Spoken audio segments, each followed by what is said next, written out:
Very very very good morning. CA inter one shot revision में other law में हम लोग, और आज एक नया चैप्टर वन शॉट में रिवाइज करेंगे और वो है इंटरप्रिटेशन ऑफ स्टैट्यूट। एग्जामिनेशन में अगर अदर लॉ में वेटेज देखे बेटा तो इसका वेटेज सबसे कम है। जैसे जो आपने पढ़ा जनरल क्लॉजेस वो 12 से 14 नंबर के लिए पूछा जाता है। इंटरप्रिटेशन 8 से 10 नंबर के लिए पूछा जाता है। इसका वेटेज रिलेटिवली अदर लॉ में कम, लेकिन है 8 से 10। इसका लैंग्वेज जो है वो इस तरीके का है कि बहुत जगह इन्होंने Greek word Latin words use किए हैं। आप ऑब्जेक्टिव के लिए उसको 2 बार 3 बार पढ़ेंगे तो आपको याद रहेगा, लेकिन अगर वो लिखना पड़े तो बड़ा मुश्किल हो जाएगा अगर वो टर्म याद नहीं है तो चलिए इंटरप्रिटेशन का वन शॉट रिवीजन करके इस चैप्टर में थोड़ा सा कॉन्फिडेंस बिल्ड करते हैं। Let's begin interpretation of statute. यहाँ 2 वर्ड आपको कॉमनली इस चैप्टर में दिखेंगे, एक है लेटर ऑफ लॉ, दूसरा है spirit of law. Letter of law आपको बोलता है कि जो लिखा है जैसे लिखा है उसको वैसे ही पढ़िए, अपना दिमाग मत लगाइए। मतलब यहाँ वर्बल एक्सप्रेशन देख रहे हैं, यहाँ हम लिटरल कंस्ट्रक्शन देख रहे हैं। लॉ का जो भी लैंग्वेज लिखा है उसको एज इट इज पढ़िए। जबकि स्पिरिट ऑफ लॉ बोलता है कि आपको लॉ मेकर जो लेजिस्लेचर है जिसने लॉ बनाया है उसका इंटेंशन देखना चाहिए। तो अगर लिटरल इंटरप्रिटेशन देखेंगे अभी हम कि प्राइमरी रूल 7 प्राइमरी रूल्स होते हैं, तो उन 7 प्राइमरी रूल में पहला रूल है रूल ऑफ लिटरल कंस्ट्रक्शन।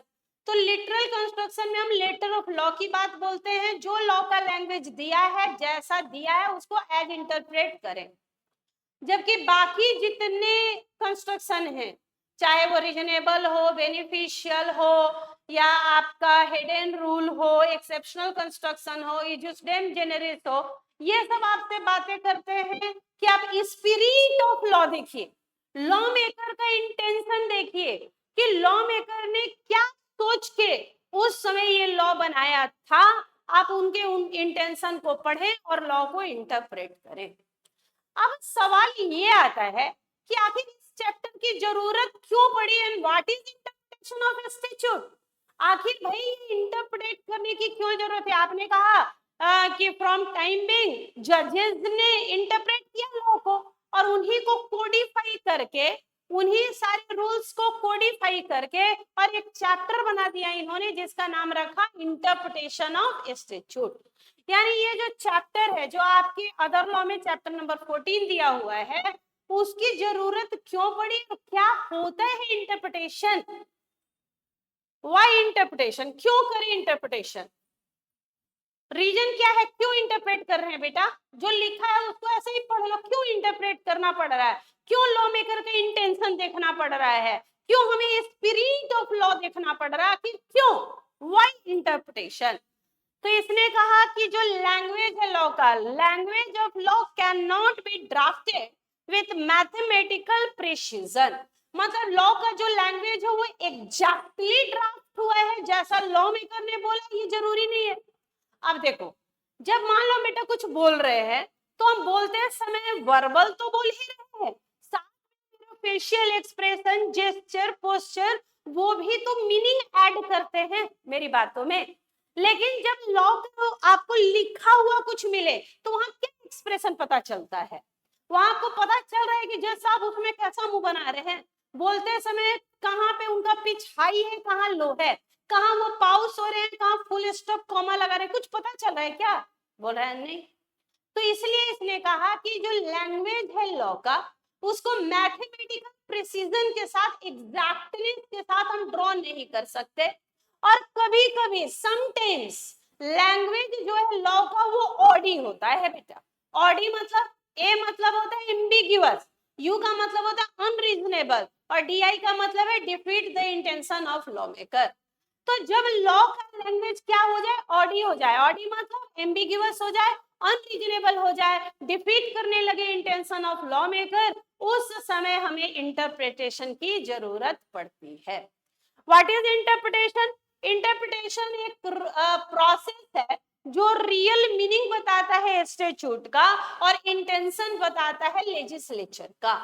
मतलब क्या रियल में वास्तव में क्या मीनिंग आपको डेराइव करना चाहिए और लेजिस्लेचर ने लॉ मेकर ने किस इंटेंशन से किस स्पिरिट के साथ ये लॉ बनाया था, उसी को समझना कहलाता है इंटरप्रिटेशन। मतलब इंटरप्रिटेशन में हम रियल मीनिंग जानेंगे और हम इंटेंशन जानेंगे लॉ मेकर का। डॉक्यूमेंट क्या होता है आपको याद हो, अगर जीसीए तो आपने डॉक्यूमेंट को डिफाइन किया था। आपने कहा था डॉक्यूमेंट मीन्स एनीथिंग वेड रिटन एक्सप्रेस और डिस्क्राइब ऑन एनी सब्सटेंस। मतलब आप पत्थर पे लिखें, कपड़े पे लिखें, मेटल पे लिखें, किसी भी सब्सटेंस पे लिख रहे हो और आपका मकसद है उसको रिकॉर्ड के रूप में फ्यूचर में संभाल के रखना, तो आपने उसको डॉक्यूमेंट कहा था। सेम डेफिनेशन, डॉक्यूमेंट में 4 चीजें आती हैं, मैटर्स, रिकॉर्ड, सब्सटेंस और मीन्स। डिड का मतलब कोई भी चीज जो आपने पेपर, वेलम या पर्चमेंट पे लिखा। व्हाट इज पर्चमेंट, वेलम बेटा? Animal skin. एनिमल स्किन पे कुछ भी लिखना कहलाता है वेलम या पर्चमेंट। जनरल क्लासिफिकेशन कीजिए तो क्लासिफिकेशन है इंटरप्रिटेशन का लीगल और डॉक्ट्रिनल। लीगल में 2 चीजें आती हैं, ऑथेंटिक और यूजुअल, और डॉक्ट्रिनल में आती हैं ग्रामेटिकल और लॉजिकल। ऑथेंटिक का मतलब है इंटरनल एड्स। इंटरनल एड्स का मतलब जो इंस्टीट्यूट के अंदर दिए हुए हैं और इंस्टीट्यूट को इंटरप्रेट करने में हेल्प करते हैं, उनको बोलते हैं इंटरनल एड्स।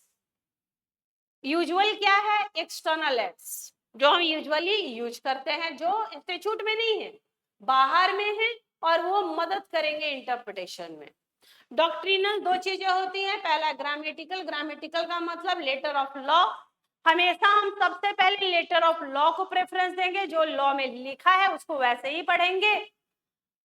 लेकिन अगर लॉ का लैंग्वेज ऑडी हो जाए तो उस समय हम लॉजिकल मीनिंग पे चलेंगे, उस समय हम स्पिरिट ऑफ लॉ देखेंगे।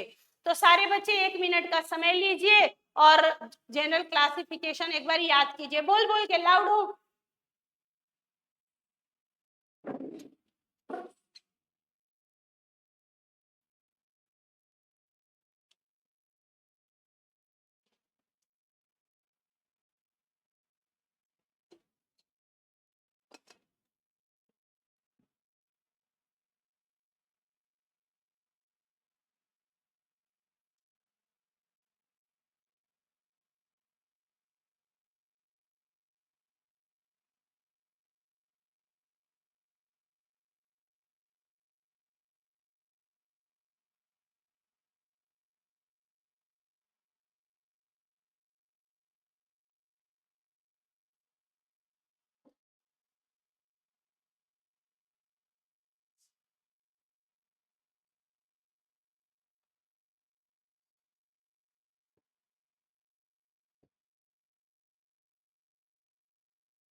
आगे बढ़े, आगे बढ़े, चलो। कितने रूल ऑफ इंटरप्रिटेशन है बेटा? 7 प्राइमरी रूल्स हैं और 2 सेकेंडरी रूल्स हैं।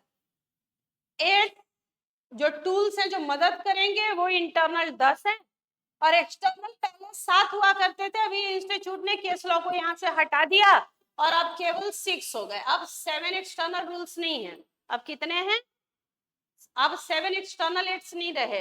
अब कितने हो गए एक्सटर्नल एड्स? अब आपके हो गए एक्सटर्नल एड्स 6। पहले यहां से केस स्टडी जो आपने पढ़ा था वो उसको हटा दिया इंस्टीट्यूट ने और कहा कि इंटरनल 8 10 है और एक्सटर्नल 6 है। ध्यान रखिएगा, एक हटा दिया इंस्टीट्यूट ने। पहले 7 होते थे एक्सटर्नल 8, अब कितने हैं? 6। केस स्टडी को यहां से हटा दिया इन्होंने। अब एक एक करके एक एक रूल में आते हैं बेटा। रूल को चलिए याद करते हैं फटाफट। पहला है प्राइमरी रूल जिसका नाम है रूल ऑफ लिटरल कंस्ट्रक्शन। क्या नाम है बोलो? Rule of literal construction. Rule of literal construction is based on absoluta sententia expositor non indigit। इसका मतलब क्या होता है? Plain words require no explanation. Plain words require no explanation. अगर आपको जो लैंग्वेज दिया गया है वो प्लेन मीनिंग है तो आप उसको वैसे ही पढ़िए ना, फिर उसको एक्सप्लेन और इंटरप्रेट करने की जरूरत क्या है? जैसा लेटर दिया हुआ है, मतलब जो लेटर लिखा हुआ है, लिटरल मतलब जो भी लेटर ऑफ लॉ है, जो भी लेटर ऑफ लॉ है, जो भी लॉ का लैंग्वेज है, उसको एज इट इज पढ़िए, क्योंकि लॉ का लैंग्वेज क्या है? प्लेन है। तो plain words require no explanation. आप ओएनजी मीनिंग निकालिए। ओएनजी क्या होता था बेटा? बोलो। Ordinary natural grammatical. O N G meaning निकालिए। ओएनजी क्या होता है? ऑर्डिनरी नेचुरल ग्रामेटिकल मीनिंग निकालिए। अगर लॉ का लैंग्वेज प्लेन है तो plain words require no explanation. अगर लॉ का लैंग्वेज प्लेन है, क्लीन है, क्लियर है, लेटर ऑफ लॉ से ही हमें उसके बारे में सब कुछ समझ में आ रहा है, तो फिर इंटरप्रिटेशन करने की जरूरत क्यों है? तो इसने कहा एब्सोल्यूटर सेंटेंसिया एक्सपोजिटोर नॉन इंडिजेट का मतलब होता है plain words require no explanation. हमें जो लेटर ऑफ लॉ दिया है, जो लैंग्वेज दिया है, उसको वैसे ही पढ़ना चाहिए। हमें हमेशा उसका ओएनजी मतलब निकालना चाहिए, ऑर्डिनरी नेचुरल और ग्रामेटिकल मीनिंग। ये कब एप्लीकेबल नहीं होता? जब लॉ का लैंग्वेज क्या हो जाए? ऑर्डी। जब लॉ का लैंग्वेज प्लेन हो, सिंपल हो, ऑर्डिनरी हो, तब तो लिटरली कंस्ट्रक्शन करेंगे। लेकिन जब लॉ का लैंग्वेज ऑडी हो जाए, ऑडी मतलब क्या? जब लॉ का लैंग्वेज ऑडी हो जाए, ऑडी मतलब क्या? ए का मतलब होता है एम्बिग्युअस हो जाए, वेग हो जाए, वेग हो जाए। यू का मतलब अनरीजनेबल हो जाए, और डीआई का मतलब डिफीट करने लगे, डिफीट।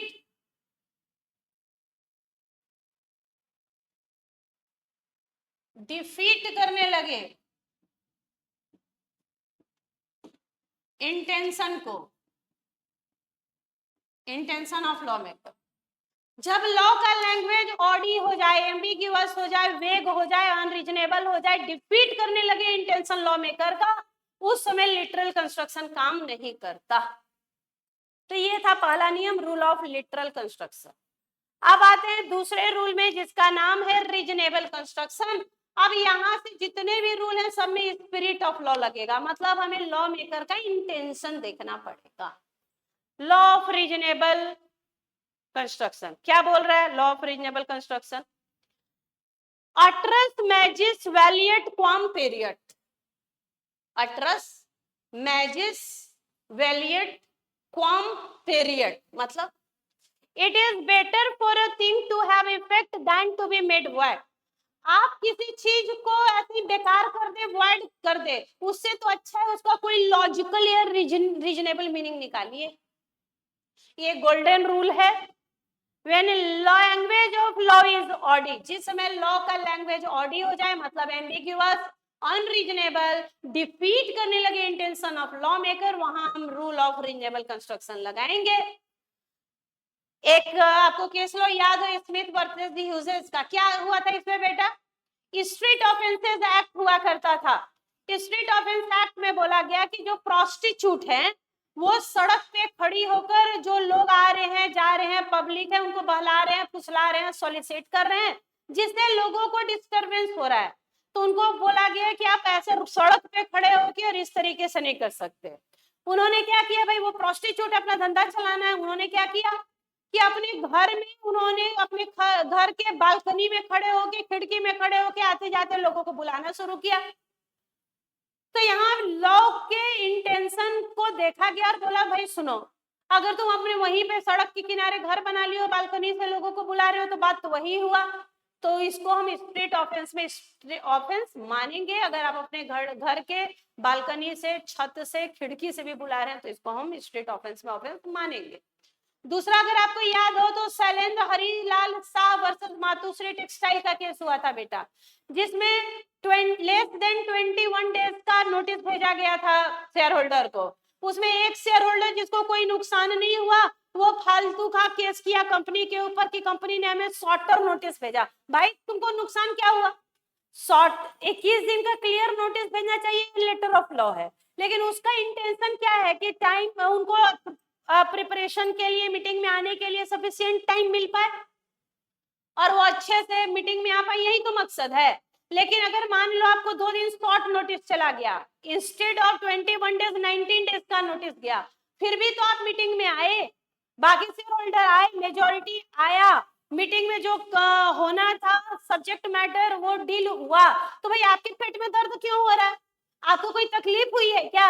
आपने कहा नहीं वो ऐसे ही, तो बोला भाग यहाँ से। शैलेंद्र हरिलाल शाह वर्सेस मातुश्री टेक्सटाइल का केस, वहां पे भी बोला गया कि रीजनेबल कंस्ट्रक्शन निकालिए, यहाँ भी बोला गया कि स्ट्रीट ऑफेंस में अगर आप स्ट्रीट पे खड़े होकर ऑफेंस कर रहे हैं या उसके बगल में बालकनी और छत या खिड़की से कर रहे हैं तो उसको भी स्ट्रीट ऑफेंस में ऑफेंस माना जाएगा। आगे बढ़िए। तीसरा रूल है बेटा, rule of harmonious construction. Harmony क्या बोल रहे हैं? बोल रहे हैं कि जब दो लोगों में कोई विवाद हो जाए, कंफ्लिक्ट हो जाए, झगड़ा हो जाए, तब तो उनके बीच में हार्मोनी बैठानी पड़ती है। तो रूल ऑफ हार्मोनियस कंस्ट्रक्शन क्या बोलता है कि when there is the conflict, when there is the conflict between two provisions of the same statute, this rule is applicable. एक ही लॉ है, उसके दो अलग अलग प्रोविजंस में अलग अलग बातें बोली गई, तो इस तरीके से हार्मनी बैठाओ कि दोनों की बातें भी रह जाएं और किसी को नुकसान भी ना हो। यह है rule of harmonious construction.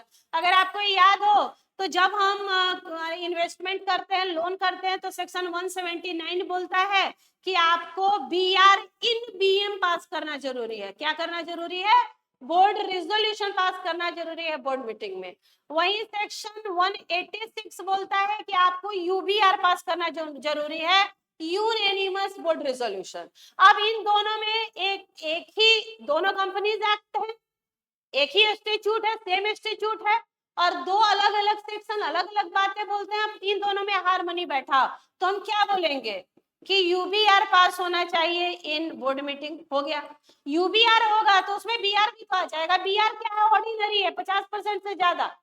BR मतलब ऑर्डिनरी रेजोल्यूशन, 50% से ज्यादा, और UBR मतलब यूनेनिमस सर्वसम्मति। तो अगर हम UBR इन BM कर दे तो दोनों की बातें भी रह गई और किसी को दिक्कत भी नहीं हुआ। तो ये बोलता है कि when there is the conflict between two provision of same statute, ये एप्लीकेबल होगा। ये कब एप्लीकेबल नहीं होगा बेटा? SSS पे नहीं एप्लीकेबल होता है। SSS क्या है? जब कोई सेक्शन सुपीरियर हो, जब कोई सेक्शन स्पेसिफिक हो, या जब कोई सेक्शन सबऑर्डिनेट हो, तो उस समय आप हार्मनी नहीं बैठा सकते। आपके माँ बाप आपको मार दिए तो क्या हार्मनी होगा? आप भी उनको दो झापड़ मारो, ये हार्मनी होगा? कि अच्छा भाई बहन में झगड़ा हुआ, दो भाई बहन आपस में लड़ रहे हैं, तो माँ बाप है, दोनों को एक एक थप्पड़ लगाया, हो गया, चलो दोनों को पीट दिया, हार्मोनी हो गई। तो जो बराबर वाले होंगे वहां हार्मोनी बैठाइएगा ना। जो सुपीरियर है, जो सबऑर्डिनेट है और जो स्पेसिफिक है, वो उस पे हार्मोनियस कंस्ट्रक्शन नहीं लगता। नेक्स्ट है बेटा यहाँ पे जनरेलिया स्पेसिएबिलिस नॉन डेरोगेंट। स्पेसिफिक रूल हमेशा ओवरराइड करता है जनरल रूल के ऊपर। नेक्स्ट है चौथा नियम है रूल ऑफ बेनिफिशियल या लिबरल कंस्ट्रक्शन। ये बेस्ड है वेलफेयर लेजिस्लेशन पे। जैसे ऐसा माना जाता है बेटा कि पास्ट में जिनके ऊपर कुछ, जिनके साथ कुछ गलत हुआ, जैसे महिलाएं, जैसे SC ST, जैसे लेबर्स, इनके साथ पास्ट में कुछ गड़बड़ हुआ है, ये अंडर प्रिविलेज रहे हैं, ये दबाए कुचले गए हैं, इनके साथ बड़ा अन्याय हुआ है, तो रूल ऑफ बेनिफिशियल या लिबरल कंस्ट्रक्शन बोलता है कि लॉ इनके वेलफेयर के पॉइंट ऑफ व्यू से सोचेगा। आपको नहीं पढ़ना, CA इंटर को नहीं पढ़ना, लेकिन जो बच्चे लेबर लॉ पढ़ते हैं CS या CMA में, वहां पे आप देखिएगा कि लॉ हमेशा लेबर के, अगर कंफ्लिक्ट हो जाए एम्प्लॉयर में और लेबर्स में, तो हमेशा लॉ लेबर को बेनिफिट पहुंचाता है।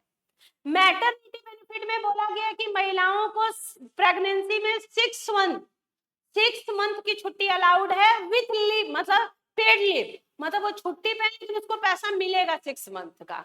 अब वो ये 6 मंथ 3 महीने पहले डिलीवरी से 3 महीने बाद में पहले जैसे लेना है पर 6 मंथ की उनकी छुट्टी अलाउड है, और उस छुट्टी में संडे भी शामिल है। तो महिलाओं को बेनिफिट पहुंचाने की कोशिश की जा रही है। आपको अगर एक बात याद हो, इनकम टैक्स एक्ट में ग्रेच्युटी, जहां ग्रेच्युटी कैलकुलेट करते समय 15/26 लेते हैं, याद है आपको?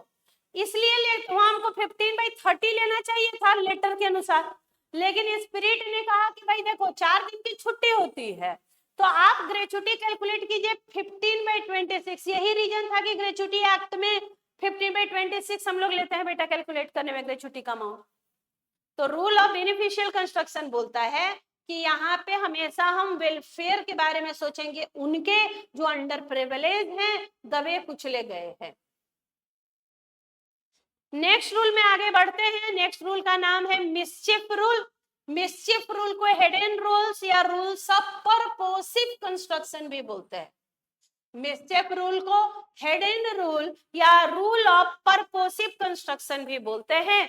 ये बोलते हैं कि अगर पुराने लॉ में कुछ मिसचिफ है, गड़बड़ी है, खराबियां हैं, तो उनको सप्रेस करना चाहिए, दबाना चाहिए, और नए लॉ में जो रेमेडी दी गई है उसके लिए उसको हमें प्रमोट करना चाहिए। तो इसका क्या ध्येय वाक्य है बोले हम लोग तो, suppresses the मिसचिफ and advances the remedy. इसके लिए हम लोगों ने, अगर आपको याद हो बेटा, तो एबॉर्शन वाले केस का जिक्र किया था कि पहले क्या होता था कि एबॉर्शन को लॉ में इलीगल बोला गया, तो कुछ लोगों ने क्या किया कि गलत एबॉर्शन अपने घर में इधर उधर कराना शुरू किया, उसमें महिलाओं की जान जाने लगी। तो लॉ ने कहा कि चलो मैं प्रेगनेंसी 37 वीक का जो होता है टोटल, उसमें जो फर्स्ट 20 वीक्स होते हैं वहां पे आपको एबॉर्शन अलाउड है। तो अब और ये एबॉर्शन कौन कर सकते हैं? डॉक्टर्स। तो डॉक्टर करेंगे तो क्लिनिक में करेंगे, हॉस्पिटल में करेंगे, वो सेफ होगा। तो वहां पे वहां की नर्सेज ने, रॉयल नर्सेज जो थी, इंग्लैंड का केस है, उन्होंने केस कर दिया था कोर्ट में कि नहीं ये अधिकार हमें भी मिलना चाहिए। तो कोर्ट ने बोला बात ठीक है, इनको भी दे दो अधिकार, नहीं तो अभी तक जो डॉक्टर्स इधर उधर इलीगल काम करते थे अब नर्सेज शुरू हो जाएंगे। तो इसलिए उनको भी बोला गया कि अप टू 20 वीक प्रेगनेंसी अगर टर्मिनेट कराना हो, एबॉर्शन करा। ये बहुत बार एक कॉम्प्लिकेटेड मेडिकल प्रोसेस है बेटा, बच्चे का जन्म होना।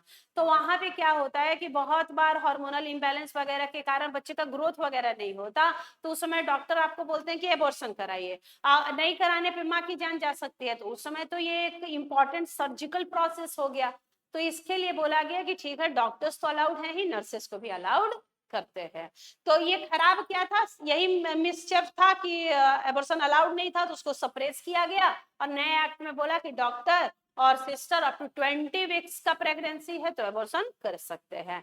तो इसका मेन मकसद क्या है? सप्रेस करता है मिसचेफ को और एडवांस करता है रेमेडी को। Next, rule of exceptional construction बोलता है कि read the opposite, exceptional circumstances में हमें कुछ वर्ड्स को अपोजिट पढ़ना चाहिए। जैसे एंड कंजक्टिव वर्ड है, दो चीजों को मिलाता है, और डिसजंक्टिव है।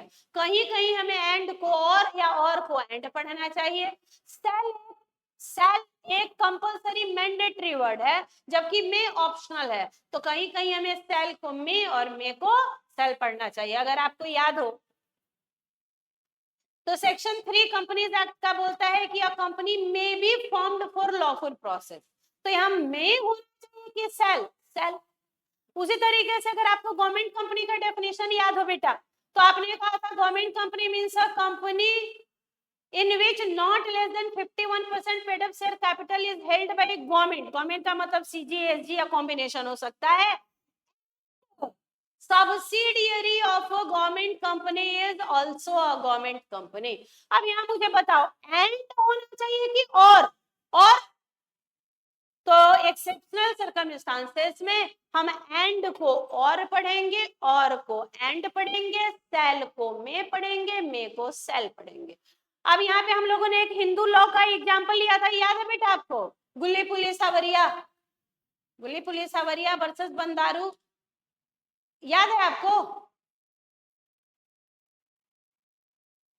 जिसमें बोला गया था कि प्रियम्बल जो है हिंदू लॉ का, वो बोलता है, प्रियम्बल हिंदू लॉ का बोलता है कि जो मैरिजेस होंगे हिंदूज में वो अमोंग हिंदूज होने चाहिए, मतलब ब्राइड और ग्रूम दोनों क्या होने चाहिए? हिंदू।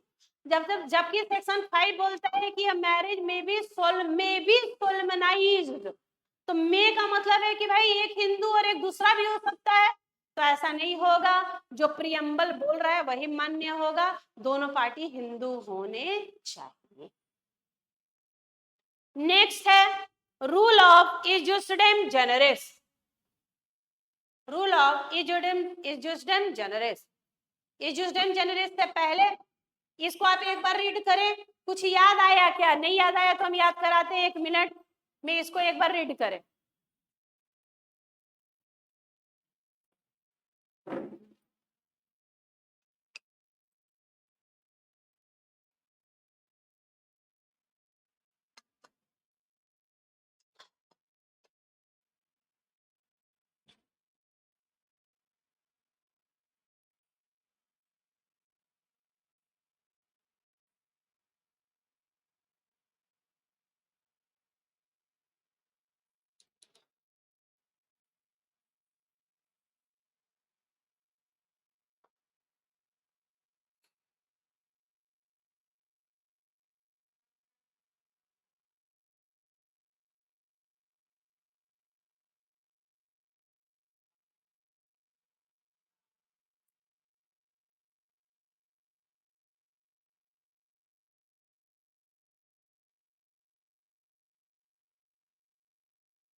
चलो बेटा, रूल ऑफ इजुस्डेम जेनरेस क्या बोलता है कि where specific words used and after दो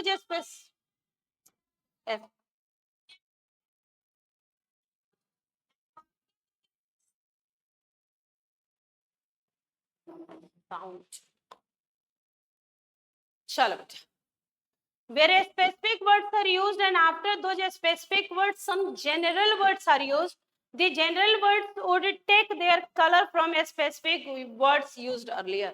मतलब आप जैसे पढ़ते हैं बेटा बचपन में कि इनमें से कोई एक ऑड चुनो, यहाँ वही बात है कि कुछ स्पेसिफिक होंगे और कुछ अगर जनरल है तो जनरल का भी मतलब आपको स्पेसिफिक से डिराइव करना है। जैसे मैंने आपको बोला पेट एनिमल्स, तो पेट एनिमल्स में आप काऊ बोल रहे हैं, बुफेलो बोल रहे हैं, गोट बोल रहे हैं, डॉग बोल रहे हैं। अब लायन उसमें लिखा हुआ है, पहले मैंने लिखा ये एंड लायन, तो लायन जो है वो पेट एनिमल है क्या बेटा? बोल रहा नहीं। तो ये वे कुछ स्पेसिफिक वर्ड्स होंगे और उसके बाद जनरल वर्ड होगा। तो जनरल वर्ड अपना मीनिंग कहां से डिराइव करेगा? प्रीसीडिंग स्पेशल वर्ड से। तो क्या बोल रहा है? इसकी एप्लीकेबिलिटी नॉन एप्लीकेबिलिटी बहुत सारे थे, अगर आपको याद हो तो एक बार उसको रिवाइज कर लेंगे। और तो इस जस्ट डेम जेनरिक होता है कि सेम स्पेसिस के वर्ड एक साथ होने चाहिए, अगर कुछ अलग है तो आपका उसका मीनिंग उसी से डिराइव। अगर आपको याद करना बेटा, बचपन में याद हो आपको अल्ट्रा वायरेज एक्ट का Ashbury railway carriage and iron company versus Riche का केस, तो कहा गया था उसके ऑब्जेक्ट क्लॉज में कि उसका काम है कंस्ट्रक्शन, वो वैगन रेलवे माइनिंग ये काम करता है, एंड जनरल कॉन्ट्रैक्ट। तो जनरल कॉन्ट्रैक्ट का मतलब उन्हीं से रिलेटेड होना चाहिए, वहां फाइनेंस हुआ था, फाइनेंस जनरल कॉन्ट्रैक्ट में नहीं आता। प्राइमरी रूल खत्म हुए, नेक्स्ट है सेकेंडरी रूल। दो सेकेंडरी रूल है, पहला रूल है सेकेंडरी,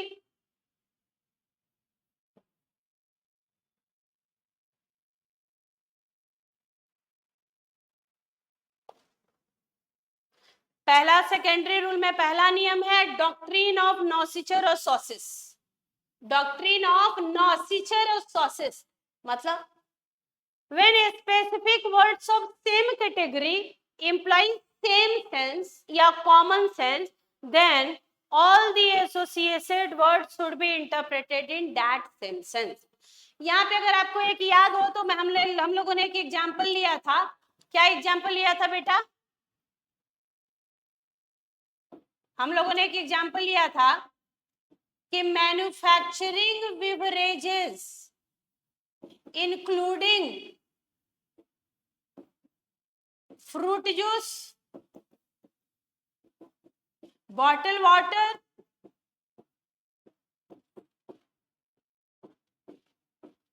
सिरप, याद है आपको? हम लोगों ने कहा था कि जब manufacturing beverages including fruit juice, bottle water, syrup, तो यहाँ पे फ्रूट जूस का मतलब क्या? वही पैकेट जो इंडस्ट्री वगैरह में फैक्ट्री में बनी होंगी, जैसे ट्रॉपिकाना रियल जूस पीते हैं। एक आदमी यहाँ पे केस हुआ था कि एक आदमी गया रेस्टोरेंट में, उसने कहा फ्रूट जूस लाओ, वो उन्होंने ऑरेंज का फ्रेश जूस निकाला और बोला कि भाई उस पे भी टैक्स लगेगा। तो इसने कहा कि भाई ध्यान से देखो, लिखा हुआ है मैन्युफैक्चरिंग बेवरेज, मतलब जो इंडस्ट्री में फैक्ट्री में मैन्युफैक्चर हो रही है, जिनमें प्रिजर्वेटिव डाला गया है, जो लंबे समय तक यूज होते हैं, उनको बोल रहे हैं। और आप ये जो आंख के सामने ऑरेंज जूस निकाल के दे रहे हैं, ये फ्रेश जूस है, ये इस कैटेगरी में नहीं आएगा। तो बोल रहा है कि जब आप मैन्युफैक्चर बेवरेज बोल रहे हैं, तो उस manufacture beverage cold drink type का, तो उसमें फ्रूट जूस जो है वो रियल ट्रॉपिकाना ही हो गए यहाँ पे। फिर बॉटल्ड वाटर, जो वाटर पैक्ड है, जो आपको मिनरल वाटर्स मिलते हैं। सिरप्स का मतलब यहाँ पे है वो जो शरबत आता है, रूह अफ़ज़ा और ये सब जो शरबत आता है, उसकी बात हो रही है। तो ये सब पैक्ड है, मैन्युफैक्चर्ड है। तो फ्रेश जूस का भी सेम मीनिंग निकालिएगा, वही बात बोल रहा है कि जब स्पेसिफिक वर्ड सेम कैटेगरी के यूज हुए हैं तो उनका same sense, common sense use कीजिएगा, और जो एसोसिएटेड वर्ड है वो भी सेम सेंस में यूज कीजिएगा। अंतर है, इजूस डेम जनरल में कुछ स्पेसिफिक होते थे, उसके बाद जनरल होता था। यहाँ पे चारों के चारों स्पेसिफिक हैं, जिनका same sense, common sense, associated meaning होना चाहिए। नॉसिचर और सोसिस, meaning of word judged by company के, हम लोग बोलते हैं ना कि आप जैसी संगति में रहते हैं वैसे ही आपके भी आचरण का पता चलता है, वही बात बोल रहा है ये कि meaning of words judged by company escapes, कोई भी वर्ड जिस कंपनी में है सेम मीनिंग निकालिएगा जो बाकी का है। डॉक्ट्रिन ऑफ कॉन्टेम्प्रोनिया एक्सपोजियो, कॉन्टेम्प्रोनिया एक्सपोजिस बोलता है कि जब आप लॉ को इंटरप्रेट कर रहे हैं तो जिस समय लॉ बना था उसको ध्यान में रखते हुए इंटरप्रेट कीजिएगा, उसका वो तत्कालीन उस समय लॉ क्या सोच के बना था, उसी तरीके से लॉ का इंटरप्रिटेशन होना चाहिए। उसी तरीके से लॉ का इंटरप्रिटेशन होना चाहिए। अगर आपको याद हो बेटा, सेल्स ऑफ गुड्स एक्ट में कैवेट एम्पटर का मतलब होता था लेट द बायर बीवियर। तो उस समय कैटल्स वेटल्स हम खरीदने जाते थे जानवर, तो भाई हम सावधानी बरतेंगे। सेलर को क्या पड़ा हुआ है, आपको पता है ना कि आपको कैसा सामान खरीदना है, तो आप अच्छे से सामान को देखकर, समझकर, बूझकर, जांचकर, परखकर खरीदते थे। तो इसलिए रूल था कि लेट द बायर बीवियर। आज तो 95% सामान पैकेट में मिलते हैं, तो यहाँ पे बायर कैसे सावधानी रखेगा, इसलिए आज हो गया लेट द वेंडर बीवियर। अभी तो भाई कस्टमर भगवान है, अभी तो कंज्यूमर कस्टमर भगवान है। अभी तो सेलर साहब को ही ध्यान देना है, नहीं तो वो कंज्यूमर फोरम में चला जाएगा, डिस्ट्रिक्ट फोरम में, स्टेट फोरम में, नेशनल फोरम में आपके आगे। और ऑप्टिमल लेगम इंटरप्रेस इस्ट कॉन्स्टिट्यूट क्या बोलता है, custom is the best interpreter of law. इसका पीएनडीटी एक्ट सबसे अच्छा एग्जांपल है, जो क्या बोलता है, जैसे इंडिया में आपने देखा होगा कि आप कभी किसी क्लिनिक या हॉस्पिटल में देखे होंगे जहां अल्ट्रासाउंड होता है, वहां लिखा होता है कि बच्चे का सेक्स पता करना, लिंग पता करना कानूनन अपराध है। मान लो ऑस्ट्रेलिया का कोई आदमी आया, अमेरिका कोई आदमी आया, वो हमारे इंडियन हॉस्पिटल में गया, तो उसको तो आश्चर्य होगा कि ये क्या, हमें तो पहले ही पता है। लेकिन इंडिया का अगर कस्टम देखे तो आज भी लड़का लड़की में भेदभाव करते हैं लोग। अगर पहले ही पता चल जाए कि लड़की है तो हो सकता है उसको मार दें, इसलिए इंडिया में एक्ट है कि आपको लिंग नहीं बताना। तो अब कोई बाहर का बंदा है तो वो सोचेगा ये क्या लिखा है, तो भाई आपको इंडिया का लॉ समझना है, तो इंडिया का कस्टम, इंडिया की परंपरा, इंडिया की संस्कृति समझनी होगी, तो फिर आप लॉ को समझ पाएंगे। Custom is the best interpreter of law. इसके बाद एड्स हैं इंटरनल और एक्सटर्नल। 10 इंटरनल एड्स हैं जो इंस्टीट्यूट के अंदर हैं और उसको इंटरप्रेट करने में मदद करते हैं। ऑब्जेक्टिव क्वेश्चन, बहुत बार क्या होता है कि बच्चे प्राइमरी सेकेंडरी रूल याद करके जाते हैं और क्वेश्चन पूछ देता है इंटरप्रिटेशन इंटरनल एड और एक्सटर्नल, तो आपको पता होना चाहिए कौन से इंटरनल एड है कौन एक्सटर्नल। 10 इंटरनल एड्स हैं और 6 इंटरनल। पहले 7 होते थे, अब 6 हो गए हैं। इन्होंने क्या किया है, इंस्टीट्यूट ने केस लॉ को हटा दिया है बेटा। तो अब इंटरनल एड्स है 6 और एक्सटर्नल एड्स है 6 और इंटरनल है 10। पहला लॉन्ग टाइटल, आपको किसी लॉ को जानना है तो आप उसका लॉन्ग टाइटल देख के समझ जाते हैं। जैसे कंपनी लॉ का क्या है title, an act to consolidate and amend the law relating to companies, यानी जो कंपनीज एक्ट 2013 है वो बहुत सारे कंपनीज एक्ट को अमेंड करके बना है। जीएसटी 17 छोटे बड़े टैक्सेस को मर्ज करके बना है। प्रीएम्बल 3 चीजें बताता है, एसओपी, स्कोप, ऑब्जेक्ट और पर्पस। हेडिंग टाइटल चैप्टर का एक जगह इकट्ठा, जैसे आप पढ़ते हैं ऑडिट ऑडिटर, तो इससे क्या पता चलता है कि सारे प्रोविजंस ऑडिट ऑडिटर चैप्टर के एक जगह है हेडिंग।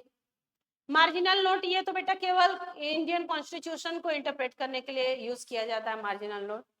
डेफिनेशन सेक्शन में दिए गए हैं, जैसे बीच बीच में आपको स्मॉल कंपनी, अब स्मॉल कंपनी जो है उसका डेफिनेशन जो है